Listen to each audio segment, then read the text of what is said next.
Ok. Vamos lá, compartilhar a tela.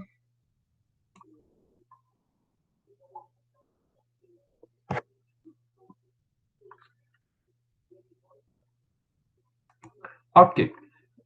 Então lá, divisão. A divisão, ela segue mais ou menos a mesma linha de raciocínio que na multiplicação. Ou seja, você primeiro vai ter que fazer o jogo original e depois, então, o, a divisão, tá? Por exemplo, nessa daqui, fazendo o jogo original primeiro.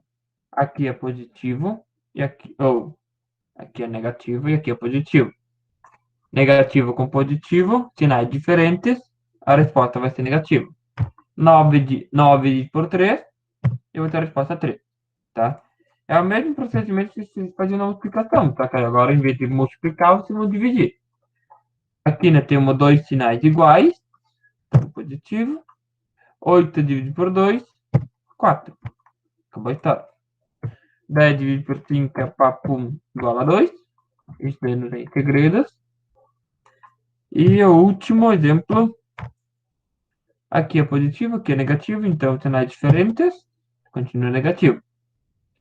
15 dividido por 3 vai dar 5, aí acabou a história, tá? Multiplicação e divisão, ela sempre segue a mesma linha de raciocínio. E dificilmente, eu acho, pelo menos talvez a ideia é um pouco mais fácil, mais simples de entender do que adição e subtração, tá? É só fazer o jogo original. Se for sinais iguais é positivo, se for sinais diferentes é negativo. E fazer a multiplicação ou a divisão, tá? Vamos para a potenciação. Esses três itens aqui eles são muito importantes, tá? Quem que é a base? A base sempre é esse númerozinho aqui embaixo.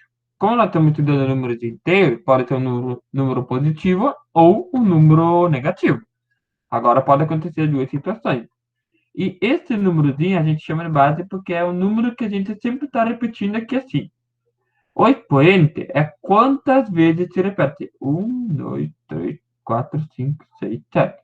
Como o expoente é 7, aqui a gente está repetindo 7 vezes. E a potência, que aqui no final, pode ser negativa ou positiva, tá? Ele sempre é o resultado da multiplicação, que aqui a gente sempre tem que multiplicar, tá? Então, por exemplo, deixa eu fazer um aqui.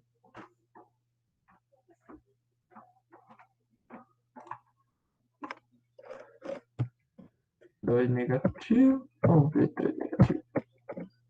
3 negativo, ao cubo, ok. A base é o 3 negativo, então a gente vai ter que repetir o 3 negativo quantas vezes? O expoente é 3, então temos que repetir 3 vezes. E mais uma vez. Beleza. Aí depois, aqui, esse negativo com esse negativo aqui vai dar positivo, que são sinais iguais.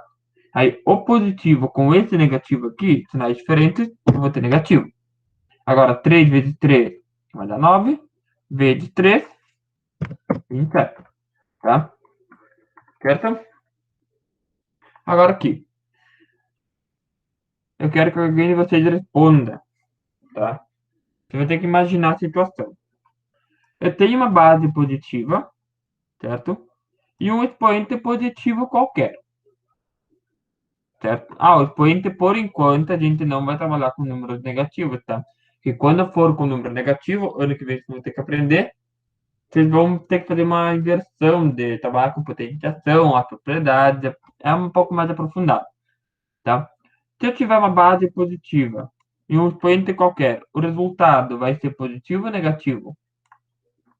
Eu quero que alguém de vocês me responda. Vão pensando, por exemplo, nessa lógica que é assim, ó, da multiplicação. O resultado vai ser positivo ou negativo?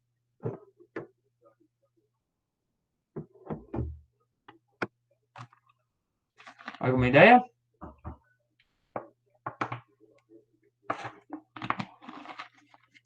Deixa eu fazer, por exemplo, aqui uma situação. Vamos supor que eu tenho 3.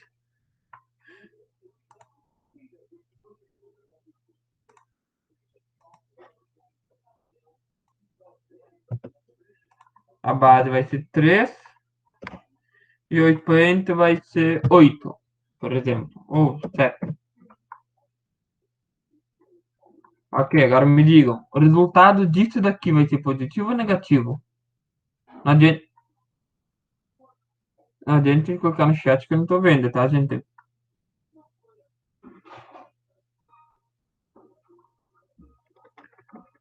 Vamos lá, alguém? Alguma ideia?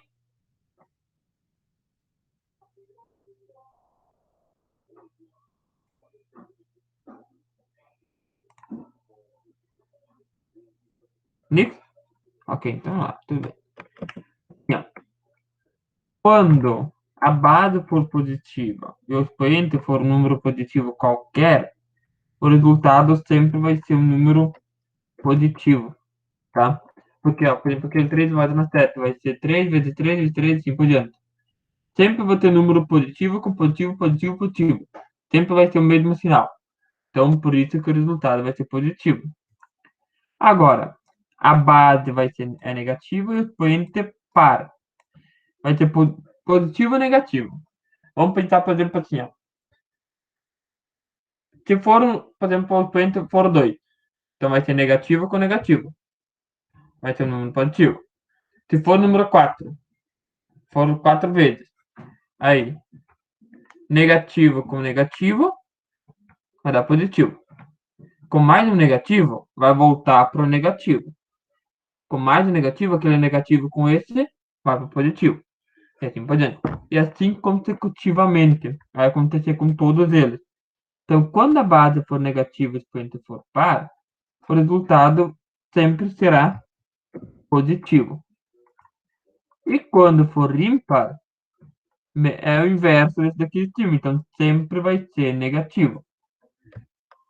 Tá? Porque, por exemplo, aqui assim, ó. Esses dois juntos aqui assim vai dar par.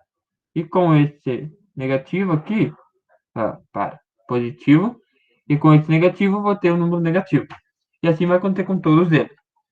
Tá? Então, esses três detalhes é importante você saber, porque pode, às vezes, facilita bastante a questão do cálculo para você ver se está certo ou não e assim por diante.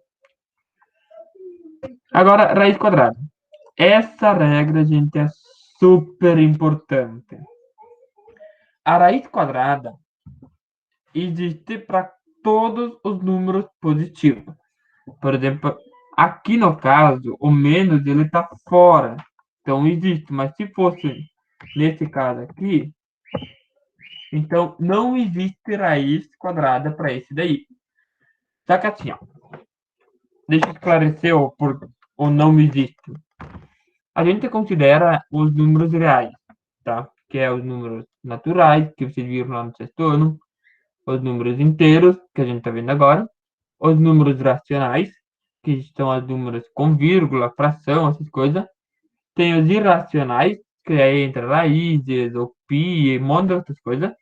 E a junção de todos eles a gente chama de números reais, que é praticamente todos os números que existem.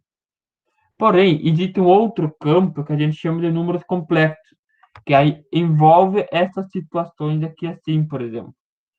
Mas daí isso é um conteúdo lá de terceirão. Se alguém tiver porventura curiosidade, pode me chamar depois ou pesquisar.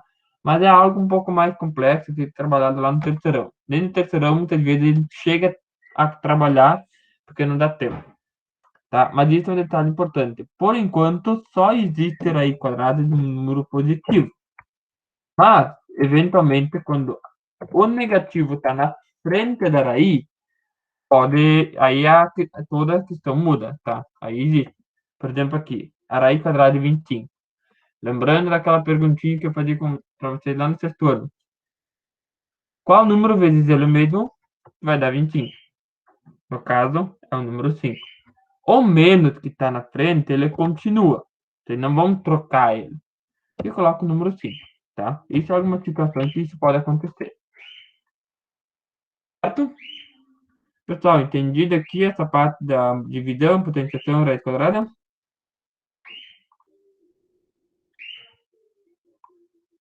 Ok, então deixa eu interromper o compartilhamento.